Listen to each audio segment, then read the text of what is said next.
Hi, and welcome to the 2020 FEDHH Virtual Conference. This is our first breakout session. Yesterday, if you were with us last night, we had a wonderful keynote presenter, and this is our first breakout session. My name is Candace McIntyre. I am the past president for FEDHH, and our first breakout session is called Inclusive Education Collaboration, the roles and boundaries of educational interpreters, educators, families, and students within classroom interpreting with the lovely JoAnn Benfield. So we're so excited to have JoAnn here with us and sharing her expertise today. We also want to make sure that we thank, we're so grateful for our interpreters from Alonzo Sign Language Interpreting. We have Steve Thornton, I think that's how you say your name, Steve. I'm sorry if I pronounced it wrong.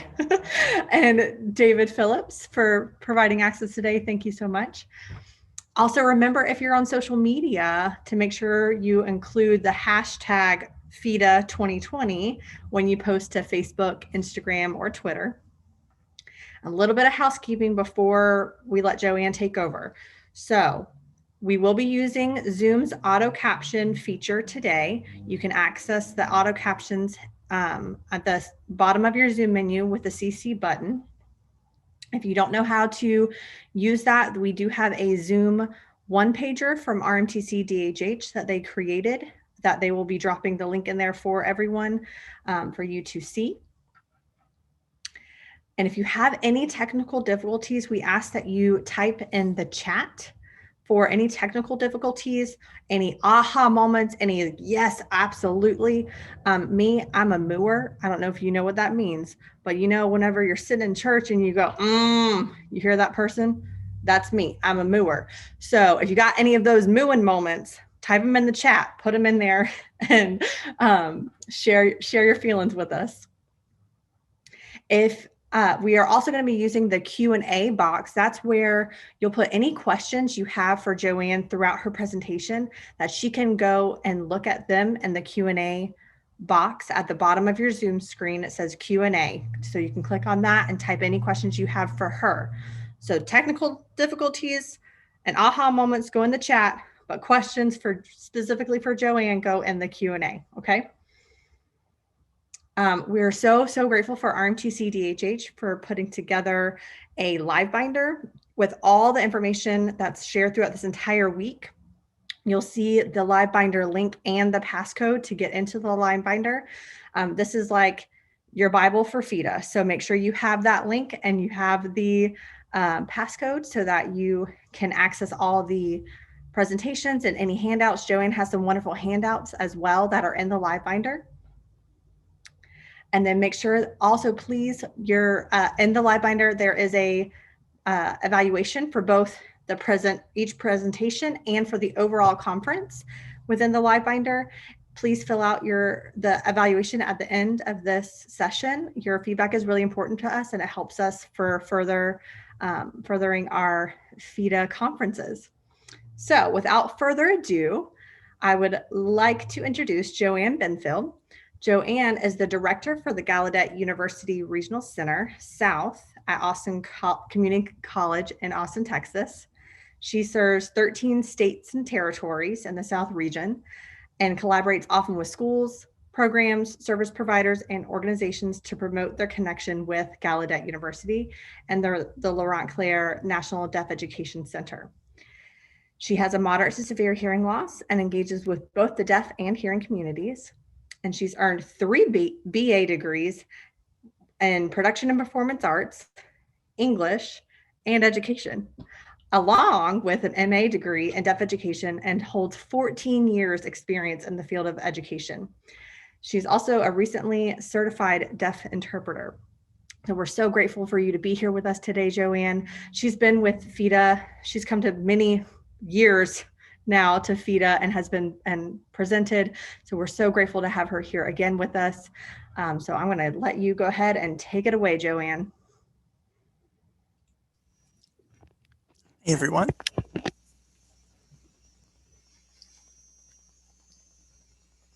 All right, that was an amazing introduction. Thank you so much, Candace.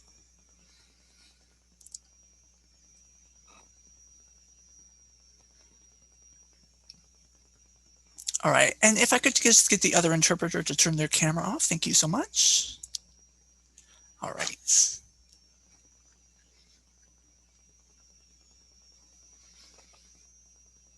All right, just make sure I have everything all set and ready. So hello there, everyone. How are you doing? I hope everybody's doing okay. I can't see the chat box currently with my setup, but I can go back and look at it later to see your responses. So I'm going to try to make this presentation as brief as I can. It's usually an hour and a half, so I have to fit it into the hour here. So first, I want to talk about a brief description of my background, where I'm from. I work for the Gallaudet University Resource Center. Gallaudet is in Washington, D.C., and they have many deaf and hard of hearing students who attend from all over the nation. And they also have hearing students as well. So I graduated from Gallaudet University and got my degrees there.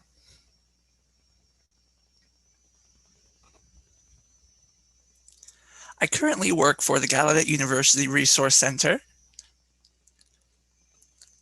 which is currently going through a bit of changes. So you notice some of the black boxes on the screen. Those are reflective of the changes that we're undergoing currently. But our currently regional centers look like this. We have the Western region in blue, the light blue, which includes California, the Midwest. The Midwest is in orange. And that will soon be changing as well. So keep your eyes out for that. And we also have the dark blue up in the Northeast. And then we have my region, the Southern region, in green. So Florida is one of the states that is in my region. If you know anybody in any other states that isn't currently in the Southern region, you can connect them with one of the other directors in their specific area.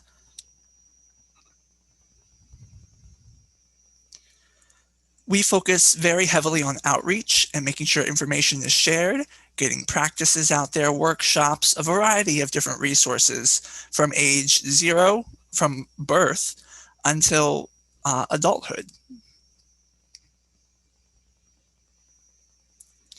I just really want to really quickly talk about Gallaudet and give you a bit of a background for that. Gallaudet is a university just like any other university. They have over 40 majors and minors available, plus self-directed study. They have consortium opportunities, full access to communication, including interpreters and CART providers. They also have deaf-blind interpreters. There are study abroad opportunities, student success support systems. They have advanced technology in the classrooms, peer mentorship and support for people whose first time it is in college. They can get the support they need. They also have a Jumpstart ASL program for new signers who are still learning ASL. They have athletics, clubs, a variety of different things, a lot to do on campus to keep you busy. And of course, it's in Washington, D.C. They also have youth programs that may be interesting for some of you. They just added 2 new programs as well. The Trivia Cup and the Debate Bowl. So those are very interesting. We're very excited about those. And we're opening it up for more areas to get more bright minds in and share all the different skills that our youth have.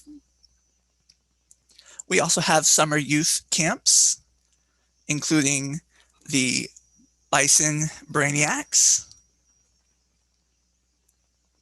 Discover Your Future, Immersion into ASL, and a new one, a Deaf Youth Pride Camp for the LGBTQ students. So if you there's plenty of opportunities to take advantage of before students even enter at Gallaudet as students as well. I also work for the Laurent Clerc Center, the National Deaf Education Center there, which is an amazing resource to have available with a variety of different webinars, magazines, articles, online learning resources, anything you can think of so I strongly encourage you to go to their website. There are plenty of things to keep you busy there, and they're always adding more. All right, so let's jump on in.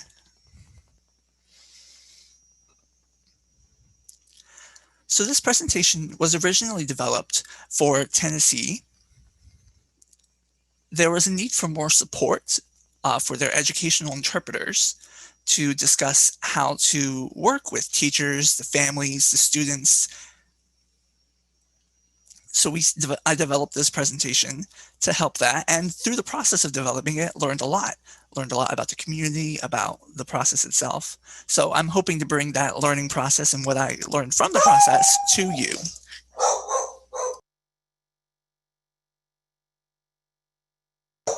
So you can see the list here is what we will go through. And we also have a question and answer opportunity towards the end of the presentation. So if you have any questions, if you don't mind holding those until that area.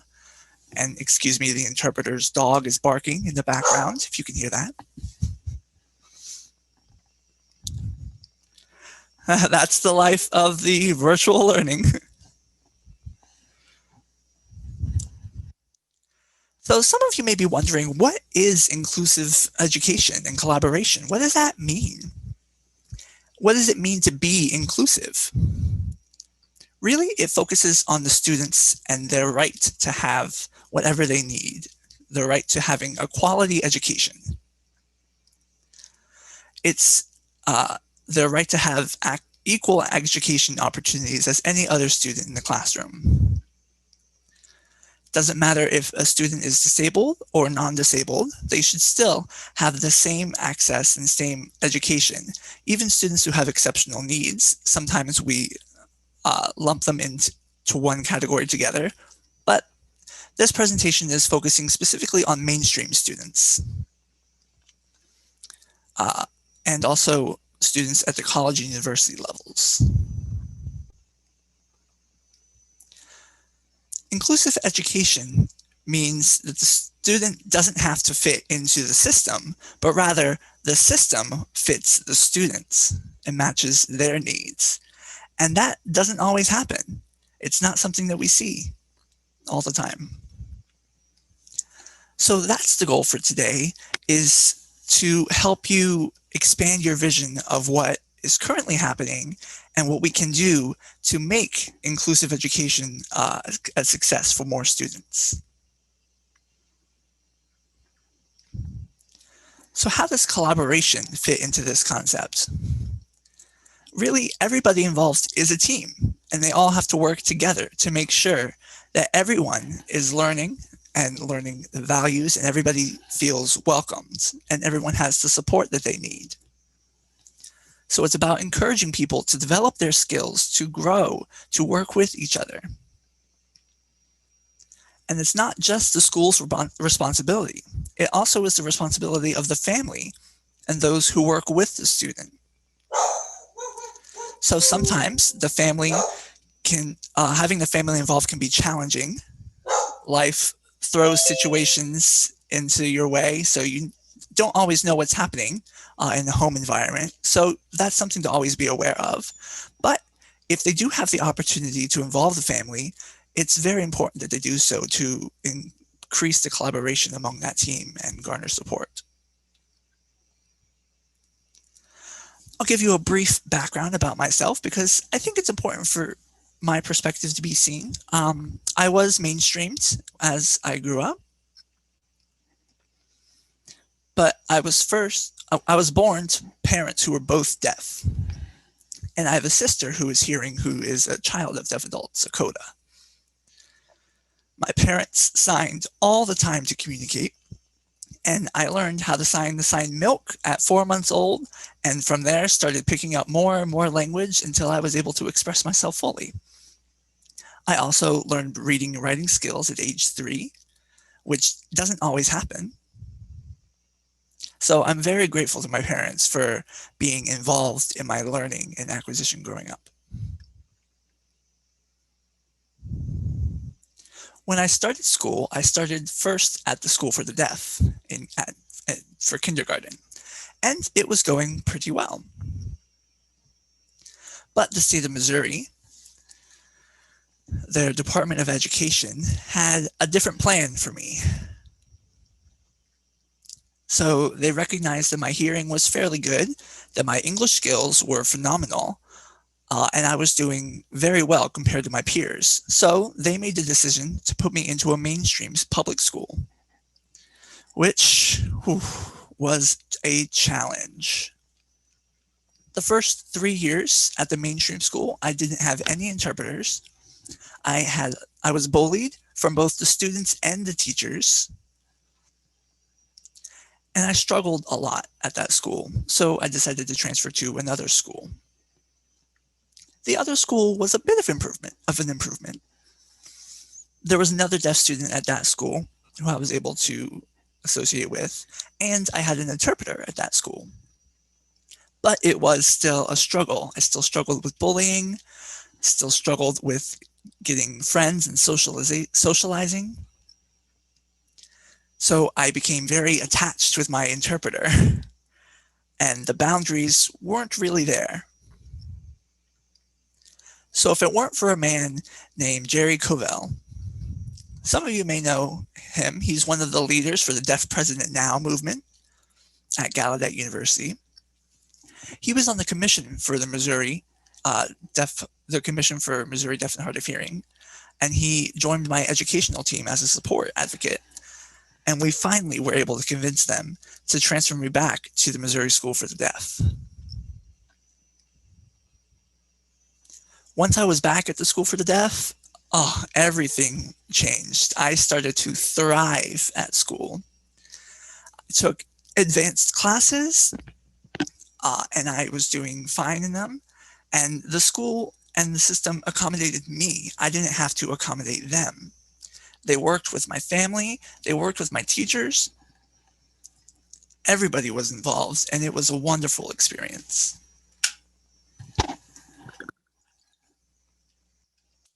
So this is a summary of my parents, of my mother's perspective. So my mother was more focused on my ASL acquisition and my writing English skills. So her experience navigating my IEP meetings was quite a struggle as well. She felt like she didn't have any power in those meetings and was very frustrated with the teachers, with the interpreters, especially with the interpreters crossing their boundaries. She felt like they were forcing me to do all of these different things that I didn't need to be doing. So her perspective is very powerful, and I want to show you a brief video of her explaining her perspective.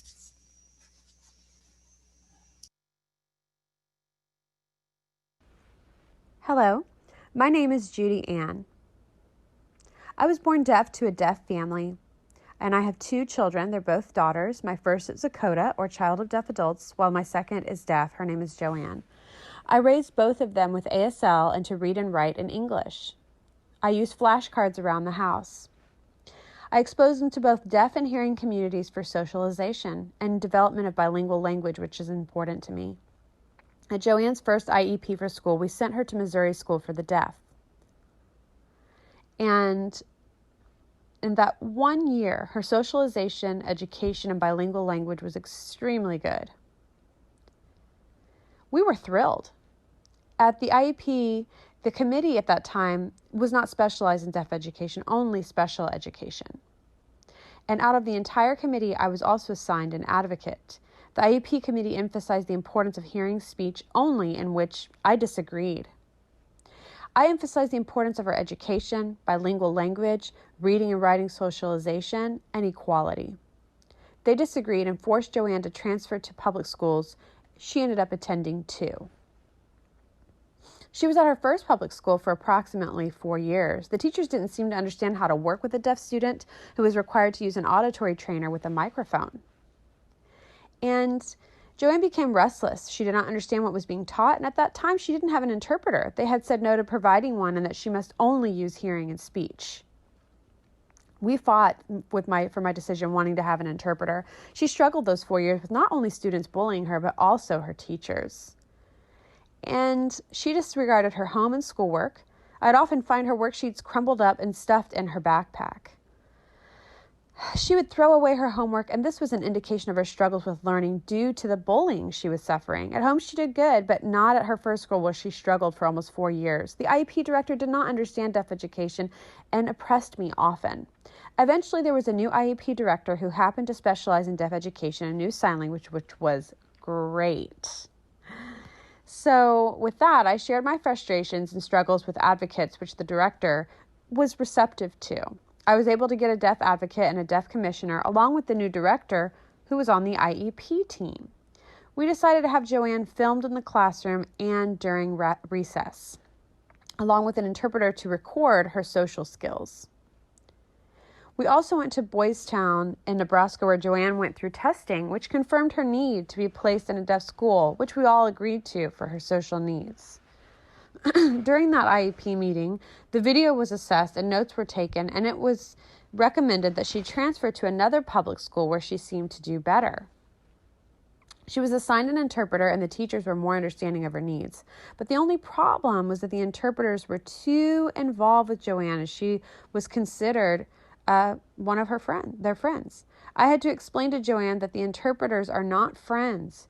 She is there to provide communication. Boundaries were constantly crossed on both ends, which was not acceptable to me. JoAnn was doing better in school, but the problem was socially, she just wasn't. And she was still isolated and had maybe one friend. I wanted her to have more social opportunities. The interpreters noticed that she was not attentive in school and wanted more friends. So the real issue with the interpreters were crossing boundaries. We had another IEP meeting and shared that we noticed the ongoing issue, which they understood. We asked about Missouri School for the Deaf, and it was agreed upon to transfer her there. She thrived. She was happy. She shared and showed her homework, became involved with sports, and just socially blossomed. Comparing this to public schools where she did not thrive, had no interpreters, to finally having interpreters, then transferring back to MSD, just to mention, when JoAnn was in public schools for the school play, she refused to sign during performances. And even though she did better in her second public school, it was definitely better to transfer out. To me, for deaf children, it's important for them to be bilingual with ASL and to read and write in English. Thank you. All right, so that's the perspective of a deaf parent, my mom, with a deaf child in school navigating that experience. So for her, it was much more of a fight and much more activism to try to work with the school, but there was no collaboration present at that time. The collaboration didn't really come until my last year of elementary school, when I started 6th grade.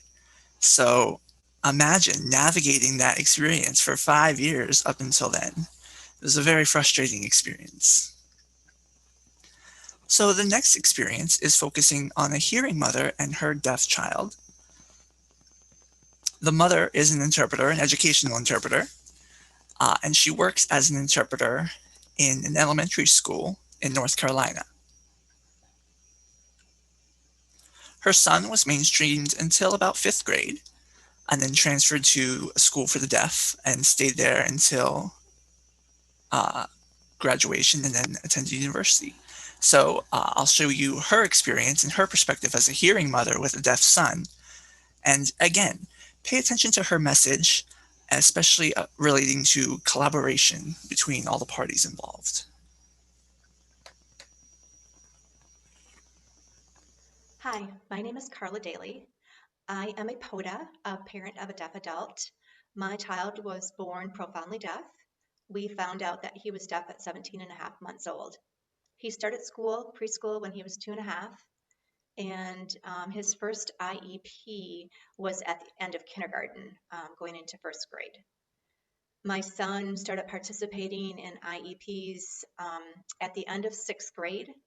My husband and I felt it was very important at that time that Andrew be a part of knowing what was going into his education, who was all working very hard on the IEP team to make sure that goals were set and we were all working together for his success.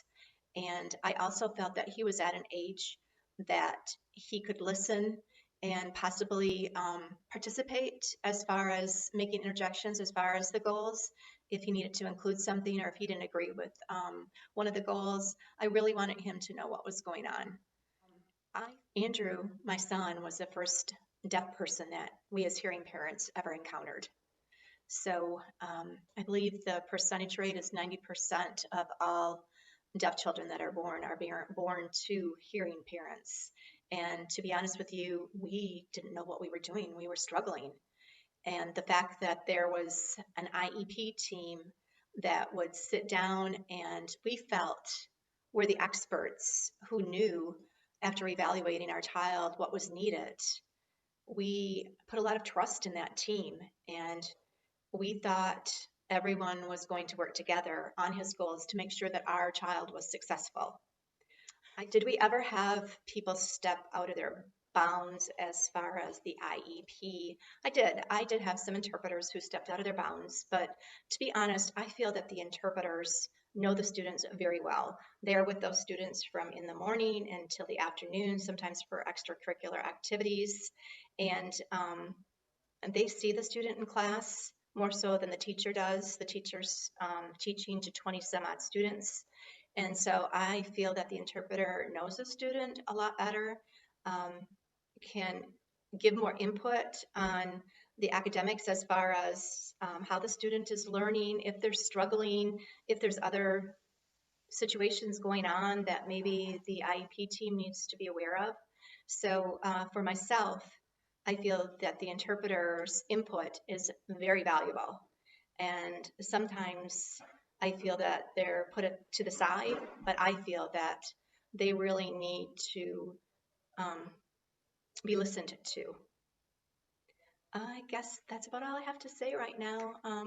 The only words that I have to part with are to always remember to treat the deaf child as you would treat anyone else. Keep your expectations high and remember that they can do anything if they set their mind to it. And the teachers set the precedence as far as how that child is going to be received in the classroom. If the teacher is very open and talks with the student and makes sure that they are involved with the students, and the students are going to accept that child and treat him as the teacher is treating him. And that's very, very important because that only helps with their success. Thank you.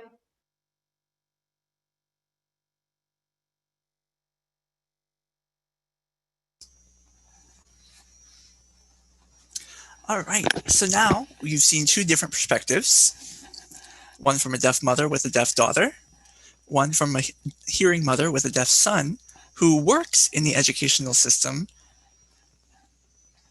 So having those different perspectives is very enlightening, but also we see a lot of similarities, including the collaboration and the importance of collaboration.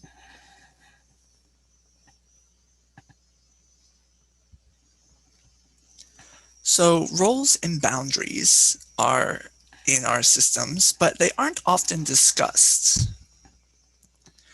And again, it depends on where you live. Some states, some towns, maybe rural areas will all have different roles and boundaries. And maybe some people aren't aware of what their role or boundary is. Some may be too involved in the situations, or some, for example, feel like they are an interpreter, they're responsible for the student, they're responsible for tutoring the student, so the interpreter in that situation would have more than one role. So that's something to keep in mind and be mindful of. Everybody has their role, and everybody has their boundaries as well. So that's where collaboration can come in.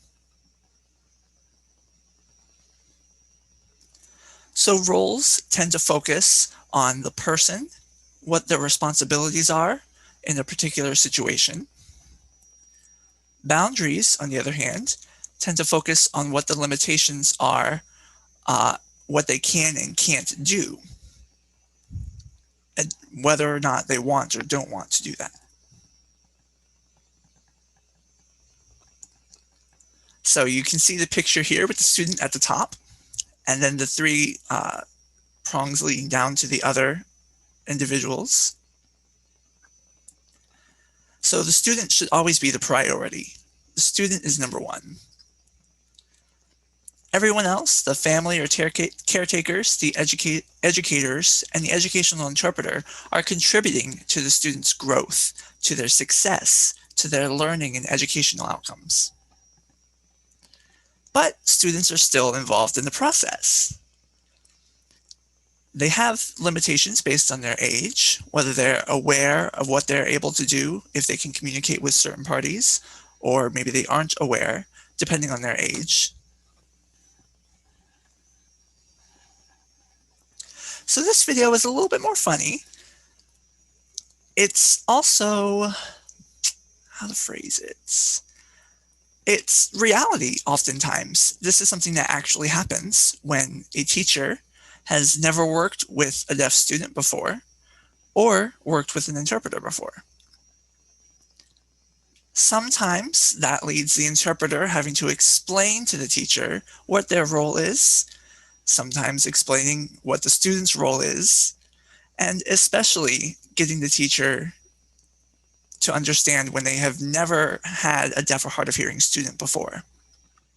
So again, this is more on the comedic side, but I just want you to take this into perspective. Hi, I'll be the interpreter for your deaf student this semester. Oh, you're a sign language teacher? No, I won't be teaching anyone. I'll sit across from the student and interpret your lecture. The student doesn't know English? I'm sure like most seniors in college, she knows English. She just can't hear it. So you'll bring her here every day and help her? No, I won't bring her with me. I'll show up, she'll show up, and it will be a beautiful experience for all. How will the student get here? Probably on the back of a centaur. Or carried in on a couch by a bunch of shirtless men, like she's Cleopatra. I don't know for sure. Most students who live on campus walk to class. Maybe she lives farther away, and she will drive, park her car, and walk into the building. You think she's allowed to drive in her condition? What about you? Are you allowed to drive? What do you mean? Never mind. I think we can safely assume she has figured out how to get herself to class by now. But what if she wants to ask a question? How will I understand her? Remember that thing I mentioned before? About me interpreting? It'll be because of that. And how will she understand my lecture? Again, because of the hand flapping I'll be doing in the front of the room. Oh, I get it now. You mean you will do this kind of thing?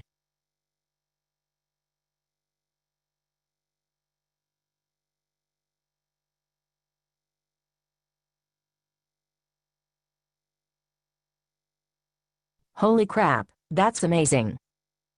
Yes, that's exactly what I'll be doing. That will be so distracting for the other students. Maybe you could just listen to the lecture and tell the student after class what I said. You want me to remember an hour-long biology lecture, then stay after class for another hour to repeat it for the student? I'm thinking I might forget a detail or two. What about recording the lecture? Then she can listen to it later on her own time. I'll give you a moment to think about that. Oh, right. I guess that wouldn't work. Hey, maybe you could teach me a new sign every day.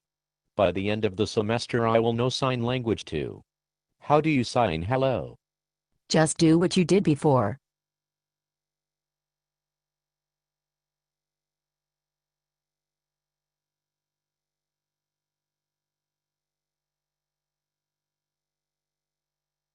So I should do that when I meet the deaf student? You should totally do that. If she doesn't understand you, just keep doing it until she gets it. She'll think it's awesome. Okay, I will keep practicing until then. This will be fun, learning sign language from you.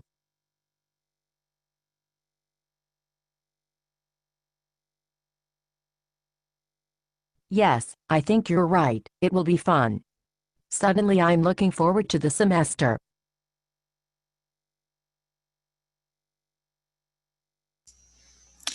All right, so again, this was more on the funny side, but it does happen. Sometimes it's important to be aware of your role, and sometimes you have to take that extra responsibility to explain your role, to make sure that the other person involved fully understands and will be able to collaborate with you.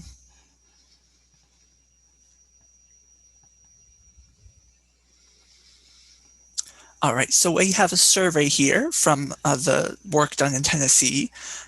We asked different categories, what people saw their roles as in different categories, their roles and responsibilities as an educator, as an interpreter. And there's different kinds of people who responded. We had family members, no students were involved. We did have educators respond, educational interpreters, educational professionals, training coordinators, program managers, early intervention specialists, and freelance interpreters as well. So there's a lot of interpreters who responded, but not many respondents were educators or students or family members, which is very interesting. As you can already imagine, the interpreters have a big responsibility in a mainstream setting, and this demonstrates that. So what is the student's role? It's usually the person who is formally involved in the educational process and learning in that environment, whether it be at school, college, or university. It's also the student. A student is also a person who depends on someone else until they can learn to become more independent.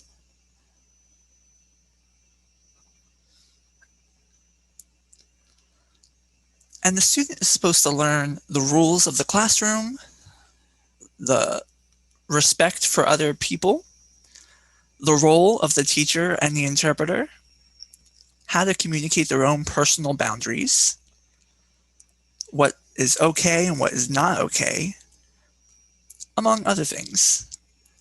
Oftentimes, though, students don't understand that. They aren't familiar with these concepts, that they can't communicate those boundaries with other people. And they often don't realize the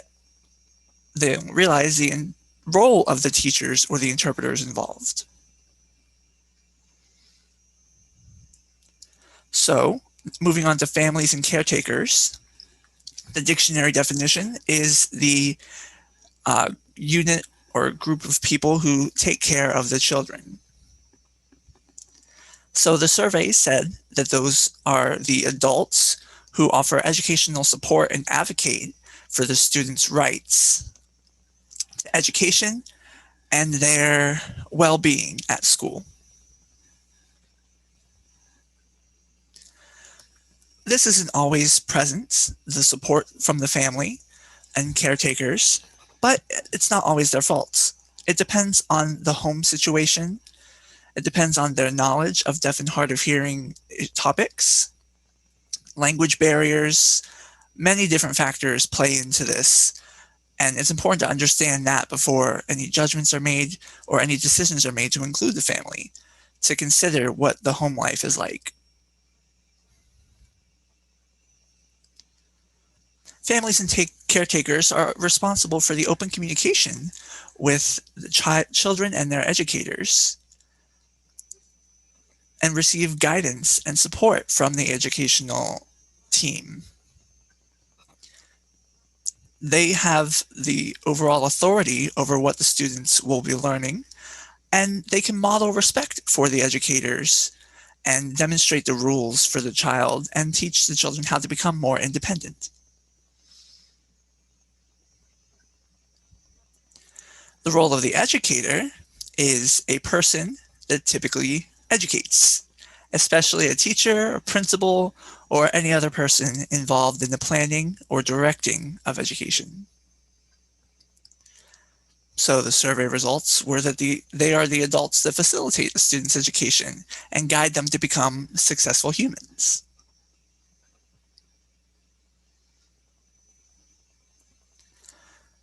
For the educators, it's important for them to know their role, their qualifications as a teacher, for them to be a guide or a mentor to both families and the students, to communicate with families and students while also maintaining respect, to be aware of various students' needs, both in and out of the classroom, and to treat all students equally. Again, this is the response from the survey.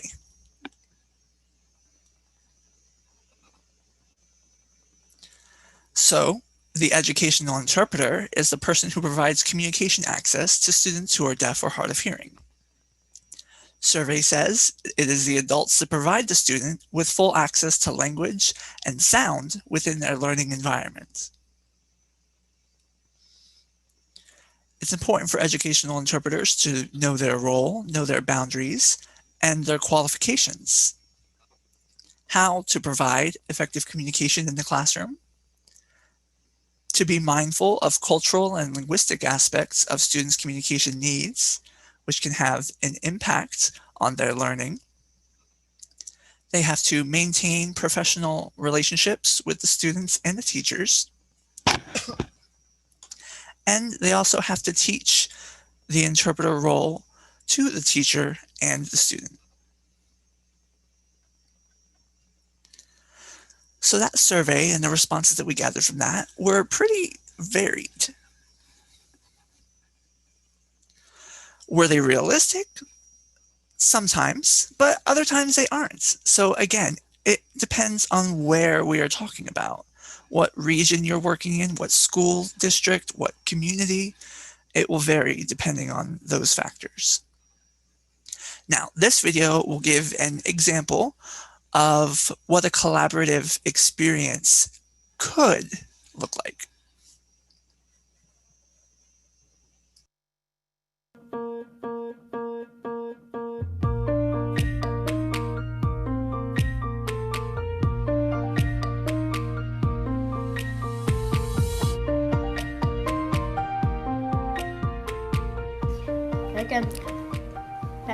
Because sometimes my teacher talks too fast and I can't really understand what she's saying. I have a hard time kind of discerning what she's saying, and I can't learn without an interpreter. That's why I need an interpreter. And also because I prefer to understand what my teacher is saying. And they all help me because they want me to use my brain. They want me to think and help me to learn on my own. So they kind of guide me to that.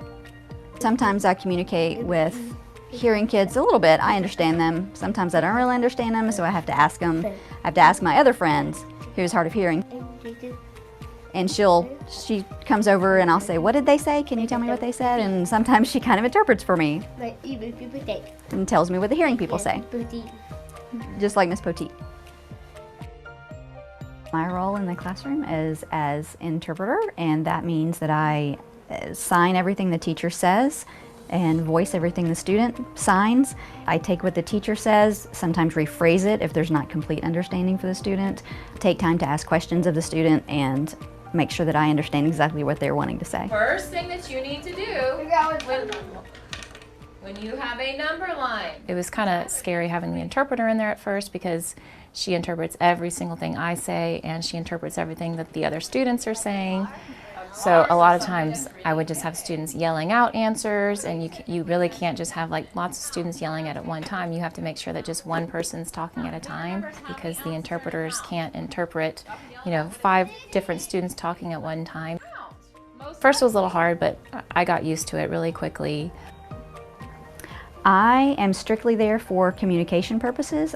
I don't step in and teach. I support her in helping expand on maybe what the students' needs are. I write and monitor the IEP goals for the students. Mrs. Legg is in charge of planning the lessons for the general ed curriculum. I'm the one who keeps data on everything that they're doing in the classroom. We talk about the students. I am responsible for taking what she is doing and modifying or accommodating so that my students are able to achieve at the same level as everyone else in the classroom. She's in there to help the deaf students, but then she would also sometimes help my other kids as well. I look at her lesson plans and see what skills she's targeting in reading and writing for the week, and I incorporate them into my lesson plans. I have to make sure that I stop my lesson at a certain time so that she can pull out her students. Because there are times when I'm like, I want to extend this lesson a little bit longer, but I know I can't because her students are leaving and I don't want them to miss it. So I have to make sure that I kind of slow down when I'm teaching. I try to use a lot more visuals. Deaf students cannot take notes and listen at the same time or watch an interpreter at the same time. So be aware that if you're asking them to write, then hold off on what you want to say. Sometimes a lecture style can be overwhelming. All of that auditory information coming in can be overwhelming for the students, so they might not always get every piece. So I'll go to the board and we'll look at the visuals and I'll break it down for them some more so that I can make sure that they're getting the concepts too. There's just so much curriculum that we have to cram into the 1 year, so we have some intervention time. So during that time I can pull some groups of students that I feel really need some extra support. Again, discuss what weight is, what are some tools you can use to measure. Our role is not to come in and take notes on mistakes or things that are said in the classroom and report back to anyone.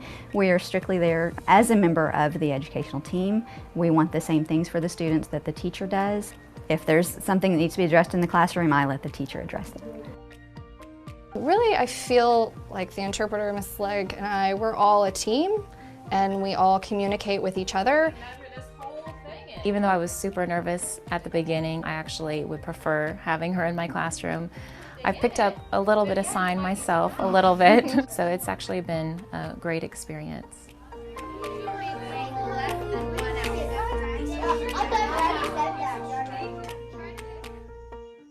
So that's just one example of how collaboration can be included in the classroom.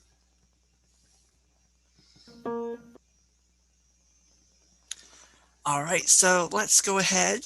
We have about 10 minutes left, give or take. So I wanted to get to your questions, and I also have some tips to share before we wrap up. So hopefully we might be a little over time, but we'll see what we can get. Let me take a look at your questions. All right, the first question we have is for the educational interpreters. Are they actually trained on how to keep their boundaries within the school building as their roles? Again, it depends on where you are, what school you're working with. Some do a good job with this, others not so much. Some schools have that kind of knowledge, others don't. So it really depends whether or not all are trained. Many times schools will hire interpreters who aren't certified, people who just know sign language. So there's a lot of variation. And again, it's a regional variation, and it depends on how they were all taught. All right, the second question, what if the interpreter sees their role differently than other members of the team?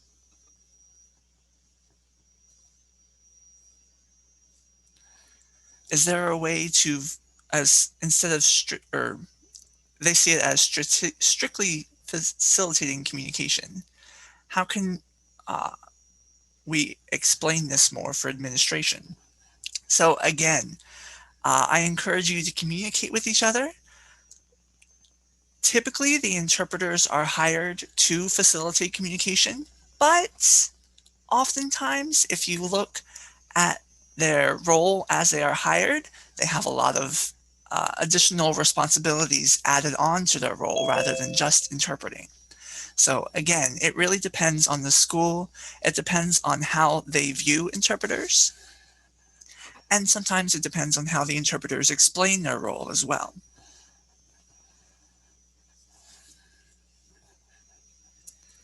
So next up, we have not all school districts are familiar with educational interpreters. How can we provide the best resources on why it is critical to have high quality educational interpreters, not sign paras or a person who can sign? I know we only have limited time, but the Laurent Clerc Center has a webinar series that I can share, or that you can share with the school, that explains the role of the educational interpreter thoroughly. So it is not everything, but it's something that they can start with.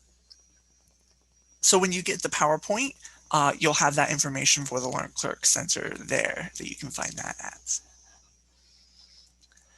All right, the next question is asking for recommendations on how to address roles and boundaries when the child has a lot of access to spoken English.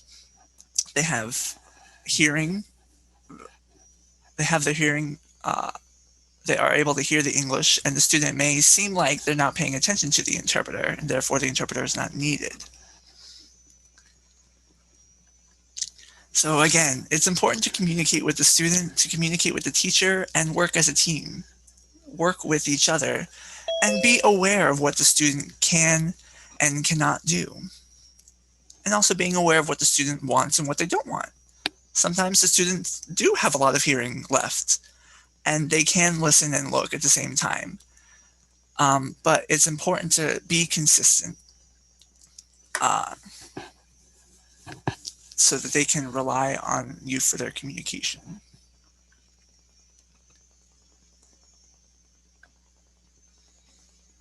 Oh, so many more questions popping up.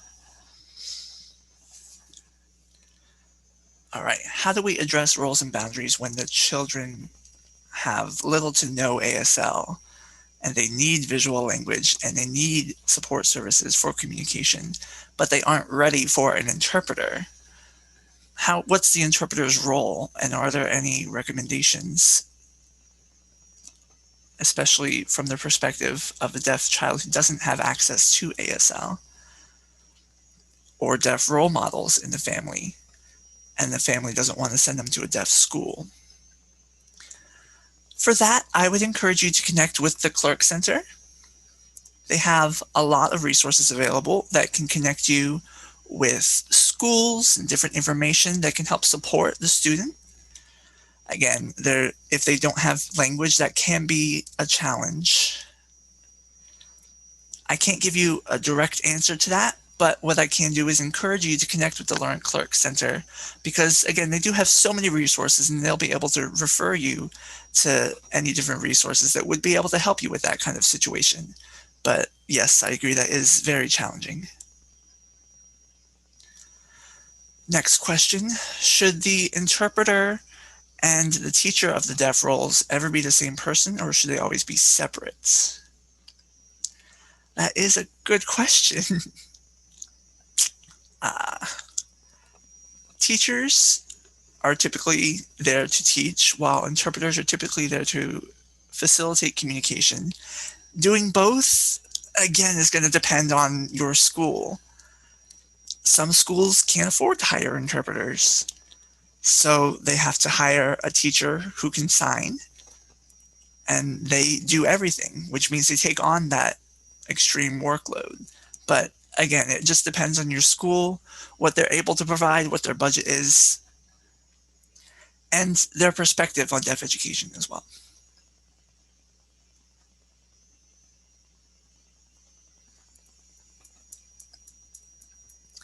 Are there any good videos to share with gen ed teachers that can explain the general roles and responsibilities and the boundaries? Yes. Again, this presentation has a link to a webinar at the end that describes the role of the teacher and the role of the educational interpreter. So I would strongly encourage you to download the presentation and find that information once you have access to it.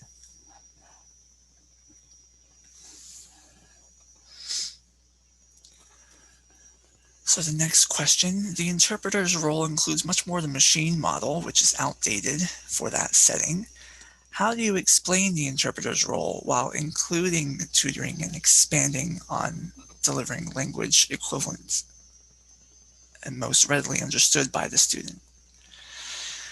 Yeah, that is tough to include everything. How you explain that, again, the interpreter's role is typically a bit vague depending on the school, especially in mainstream settings, depending on the size of the classroom, depending on if the student is one-on-one with their interpreter.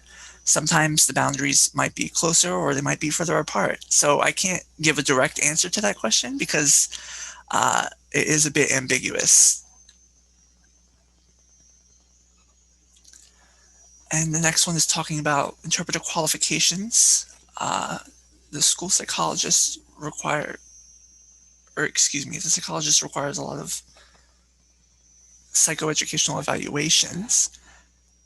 So I can personally conduct the assessments myself using ASL when needed, but sometimes I need the support or a non-signing colleague to come in and I'll interpret for them. So is there a qualification level that we should aim for when selecting interpreters for their assessments? For the assessments, those are definitely very in-depth. So it's important to have a high quality interpreter so that they can receive full access to that information. Again, it really just depends on the school. Does the school have the budget for that? Are they willing to spend the money on a high quality interpreter? It depends where you are. I would definitely encourage having a high quality interpreter for that situation. But again, it depends on your state, what they require of interpreters, and all those other factors. We have one more question here, then I'll go ahead and wrap up. So who determines the assignment of the educational interpreters to a specific student? And what if the educational interpreter refuses to work with a particular student? I am not the right person to answer that question. However, as an interpreter, I am an interpreter. I am a certified interpreter. It's important to consider what the reason for that refusal to work with the student is, and consider what the role of the interpreter is. Sometimes your personal feelings may be conflicting, but you have to hold them back in order to complete the assignment. Again, it depends on the situation, so I can't answer this question directly. It would depend on the relationship between the interpreter and the student. If they just absolutely do not work well, there's too much contention, then it may be better to switch to a different interpreter. But it's important that the student overall has a good experience. All right, so those are my answers for now. We'll go ahead and wrap up my presentation. Thank you all for your wonderful questions.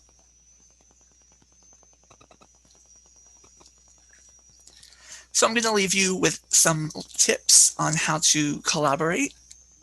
And then after my presentation, you'll see at the bottom there are a list of more resources that you can peruse. So important for collaboration is knowing your role, knowing your rights, and knowing your responsibilities. Being aware and mindful of other people's roles and their rights and their responsibilities as well. So it means that everybody has to come together, the family, the educators, the students, and the educational interpreters, and recognize what their roles are and have an understanding of each other's roles. That is how good collaboration comes about. Next is the importance of including everybody in communication and making sure the students have the opportunity to express their communication needs, to express their experiences, and have the support from the adults on their team. And it's important to make sure that the students are able to share what they need. So communication really is key for collaboration. Next is making sure everybody is involved with the student's education and that they all have access to the IEP. That includes the teachers and the interpreters and the student. And also the family, so that everybody involved can be aware of the process, aware of what needs to be done in order to achieve their goals. It's also important to monitor their goals weekly, bi-weekly, monthly, however often, but to agree what works best for all parties involved. It can be difficult, especially if you are one teacher who has many students and many IEPs to work through. That is a lot of responsibility.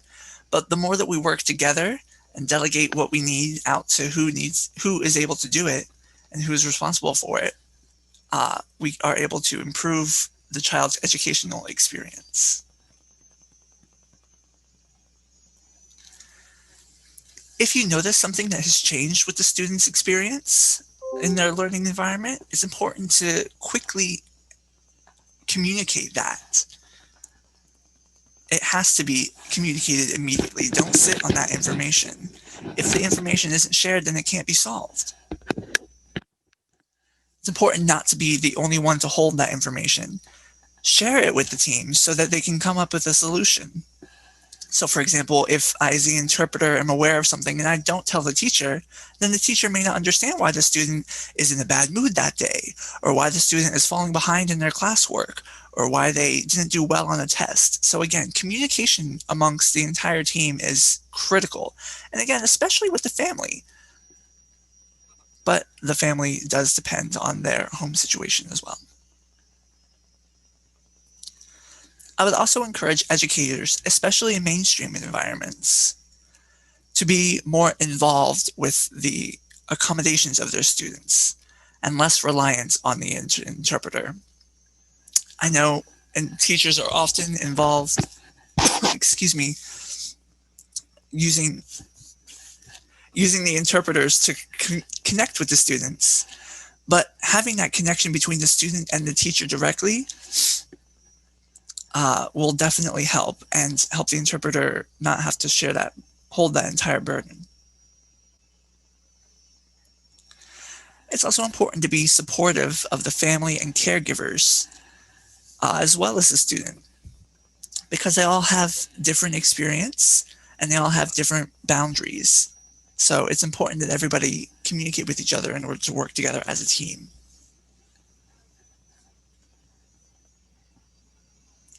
So I think that's all I have. I think that's good and wrapped up. We're out of time here, but I have these resources here. I see some more questions. I'm not sure if I have time to answer the questions or. We only have the interpreters until 5:30 and we're already past time. So I'm sorry, JoAnn. Okay. No worries, no worries, no problem. Thank you so much. That was just a wealth of information. We've gotten so many thank yous in the chat.